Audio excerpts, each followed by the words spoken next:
Hello, worms! Your Overlord has returned, and I demand you gaze upon this video and witness the glory of these 5 shooting games. If you're new here, welcome to the fold. This video series is about reviewing the 100 games I beat this year. This challenge was part of a New Year's resolution, and I've nearly finished the challenge, so it's time for my victory lap, the reviews. If you want to see some of these reviews in advance, check out my Backlogged page in the description. Backlogged is an awesome game review social media site where you can review any game regardless of the platform, as well as make lists of games like my list of the English-friendly WonderSwan games, translated WonderSwan games, and the third list that isn't about the WonderSwan games, the 100 games I beat this year. Now, it's time for the games. Earth Defense Force 5, 45 hours. Real quick, I gotta flex on you to let you know how much of a fan I am. The real fans will know exactly what I'm talking about. To save our Mother Earth from any alien attack, from vicious giant insects who have once again come back. We'll unleash all our forces, we won't cut them any slack. The EDF deploys. Yeah, there you go. The real fans just got a tickle out of that one. The rest of you are probably confused. But you can probably guess that I'm a big fan of the series. It's time for me to be a weeb for a solid minute because EDF is a huge Japanese game. EDF is a long-standing series that got its start as a value series. They came out cheap and small. This is a series that, despite many entries, has stayed relatively unchanged from its original roots. It never tried to modernize itself. It never became an open world game. It always stayed an instance-based horde shooter. Now, I don't mean it stayed the same in the sense of Call of Duty. It's the same game every year, derogatory meaning. I mean that this game has a specific style and charm that can only come from a team that chooses to not follow developmental norms. These games are weird and clunky and odd, and they haven't gotten any less so as time goes on. You need to know this because going in, EDF is not going to play like most games, and you might think it's bad, but no. They're just like this. It's like Tommy Wiseau in The Room. There are people who believe it's peak cinema. I did not hit her. It's not true. It's bullshit. I did not hit her. I did not. Oh, hi, Mark.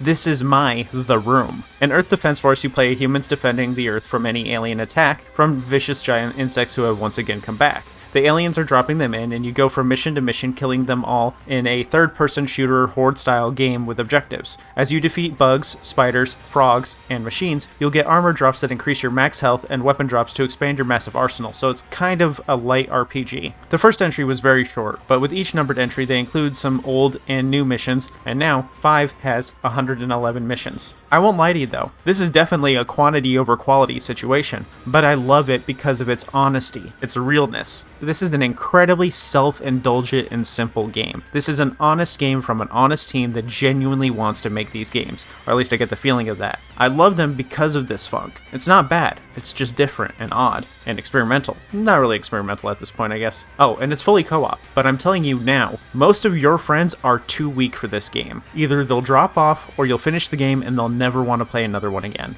I think this entry is one of the better ones too. It has 4 classes, they're all very different. The main class, the Ranger, has the most variety in weapons, being a Swiss Army knife, rifles, shotguns, rockets, missile launchers, and some support items. They also get to sprint. The Wing Diver is my favorite because of the booty, because she can fly, but they use battery packs and their weapons use this energy system to fire, so you're managing your flight, energy, and weapons to stay mobile, or you get swatted like the fly you are. The Fencer carries the largest weapons and moves slow, but has some of the hardest hitting artillery. Then the Air Raider class is sort of a support class. They have access to vehicles like tanks and mechs, they call in airstrikes and can heal teammates. They're basically Call of Duty kill streaks as a class. To sell you on the humor of this game and to fully tell you what you're in for, the voice acting is atrocious. And there is a series of missions where they're introducing frogmen. Every single time they mention the frogmen, they mention how human looking they all are. This is a special news flash.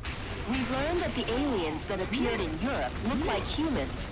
They walk on 2 feet, use weapons and tools with 2 hands, and can communicate in their language. And it's so funny, because even I can tell the difference between you and frogmen. The features I'd call amazing, like fully destructible environments, are things that have been around since the beginning though. So EDF 5 doesn't really do that much different. It's more EDF.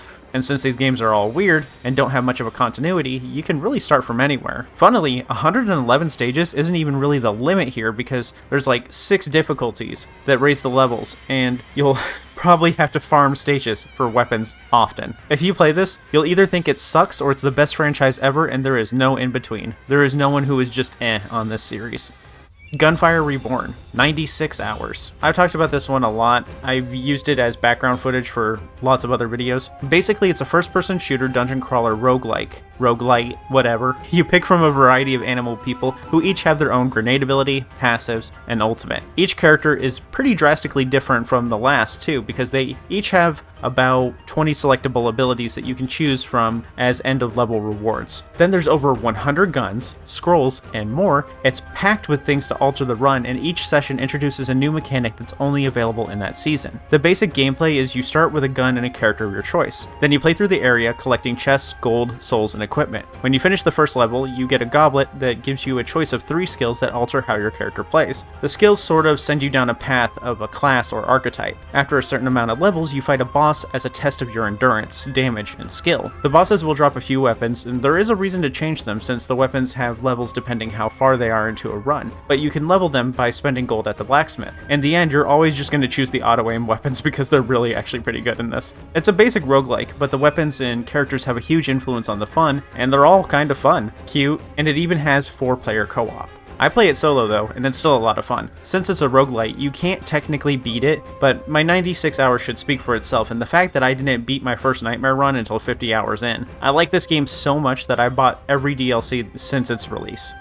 Ratchet & Clank Rift Apart, 23 hours. I didn't buy a PS5. I couldn't get one online, and I couldn't find any in person for years after its release, so I bought a Series S instead. I already have a gaming PC, so I was excited when it did finally come to the PC. You'll find out in a future video just how much I like Ratchet & Clank, because I 100% deadlocked on retro achievements, and I'm working on it for Up Your Arsenal and Going Commando. I'm huge on Ratchet, but I did not get a PS3 or a PS5, and there just wasn't that many on the PS4, which is unfortunate. The one system I get, and we only get Ratchet 2016. I didn't write a review, but I do remember it pretty well. I 100% it. It's about twice as fast to beat as 100%ing Deadlock or Up Your Arsenal. I don't think it was too short. I think the older games were just bloated with a bunch of junk because back then it was like, you know, time equals value. Thankfully, people don't think like that anymore. Ratchet through the years has stayed relatively unchanged. From Going Commando onwards, they've shed the mascot platformer playstyle and have focused more on a shooter action gameplay. It's over the top with fast-paced action, challenging gameplay, fun platforming, but it's not the focus. Lots of side content, exploration, and little rats with big guns and bigger explosions. The story is great. It's about Ratchet and Clank planning to use the Dimensionator to see Lombaxes like Ratchet in other universes, so Ratchet can see his parents again, because in his universe, they're all dead except for him. But Dr. Nefarious takes the Dimensionator and uses it to warp himself to a world where the Doctor always wins. This world is somehow even more depressing than the corporate dystopia of the Solana galaxy, but like Ratchet's world, there aren't any Lombaxes left, but one, Rivet,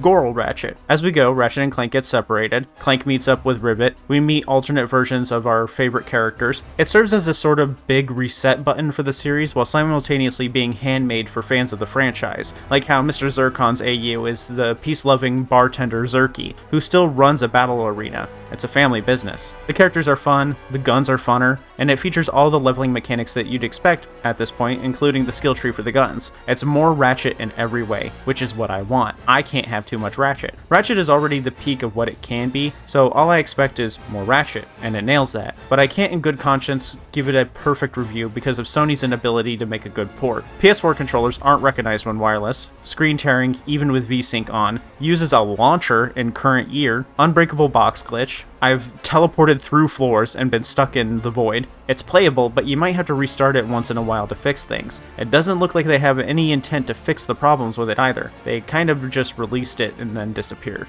Lunacid, 25 hours. Okay, calling this a shooter is a little bit of a stretch, but you shoot spells, right? Wizards shoot spells. Shoot a fireball occasionally. Shots of fireball occasionally. A lot of people were pitching this as a Souls-like game, but it's more like Kingsfield. You don't lose experience on death, you're just sent to your last save like Oblivion or something. The vibes are there, and the references too, but it's a pretty easy game. Stat ups are generous, no real soft or hard caps on anything. Stats can go way beyond 1,000 and levels too, but you will run out of content before then. It's an FPS RPG with a focus on charging all your strikes before hitting. It's a little slower paced than something like Skyrim. No offhand shields, lots of weapons though with a leveling system and transformation system. A good, dark, depressing, and mystical atmosphere, great music, but desperately needs a map. The old game design and limited textures make many corridors look way too much alike, so it's easy to get lost. Gosh, is it beautiful and haunting. One of my favorites. Big mood, big vibes, peak indie game. giving me something that I didn't even know I wanted, and making it simultaneously the best version of that possible. I was going to play Tears of the Moon, the prequel, but it had a glitch that made it unbeatable, and I haven't gone back to it since. Control, 15 hours. This is one of those games that I've seen all over the place but never played. A ton of ads, social media, and stuff like that, but it never seemed interesting enough for me to want to play it. Certainly not for its release price. Nimzy does not have enough money for a $60 game. Nimzy needs that for snack money.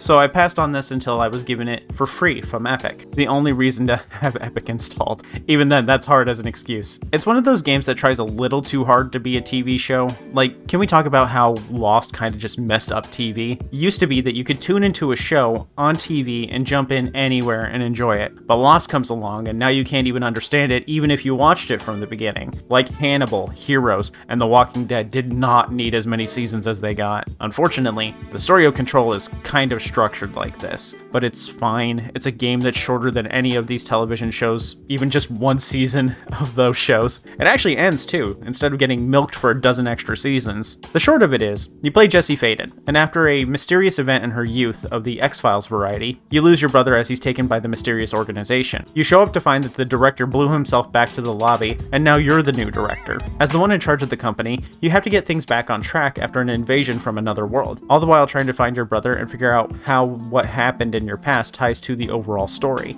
It's sort of like exploring the SCP Foundation. I can't say too much because it's easy to spoil, but this is also why I use a lot of trailer footage in these videos to prevent spoilers, because I actually want you to go out and play these. Combat is simple and responsive, and you've honestly played similar games to it before. If you've ever played Mass Effect, it's like playing a biotic character like an Adept or a Vanguard. You'll lift and throw objects from the environment with your mind, make a shield, and your weapon is a bit of a shapeshifter, changing between pistol, shotgun, and sniper. It also features some lighter RPG elements. The combat is super basic, and the RPG mechanics are a bit shallow, but I can see what they're going for here. It's more of a narrative experience. Unfortunately, I don't find narrative alone to be worth $60. In that regard, though, being a narrative, it does kind of deliver. The game features a mix of real-life footage and motion capture on the faces. Unfortunately, the acting for some of these faces is very hit or miss. Some actors are great, others really hit the bottom of the uncanny valley. On a sale, I recommend it. It's a fun enough game if you can get into the story and mystery of it all, but I felt like it was a bit, oh man, I really hate using this word.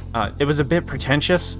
It really feels like it wanted to be the video game version of a drama mystery television show like the X-Files or something. I'm going to say it was like a 6-7.